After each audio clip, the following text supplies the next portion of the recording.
موت سے پہلے موت، وبائی موت، شاعرہ عمارہ نثار۔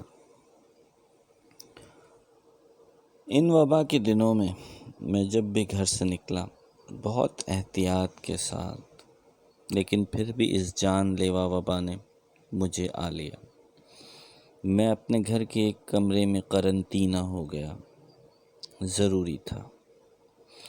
مجھے گھر والوں کی زندگی بہت عزیز ہے۔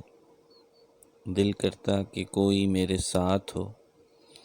پہلے بخار ہوا، پھر جب سانس لینے میں دشواری ہونے لگی تو مجھے اسپتال منتقل کر دیا گیا۔ میں نے جاتے ہوئے گھر پر اور گھر والوں پر نظر ڈالی۔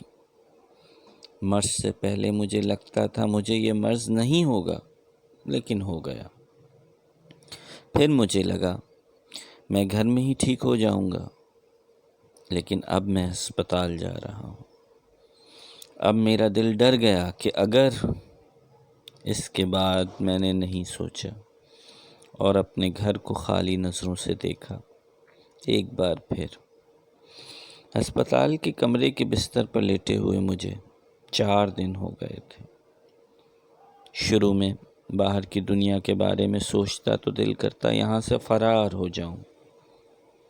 اب مجھے لگتا ہے میں اس دنیا میں کبھی رہا ہی نہیں، ہمیشہ سے اس کمرے میں مقید ہوں، اکیلا، تنہا اور لاچار۔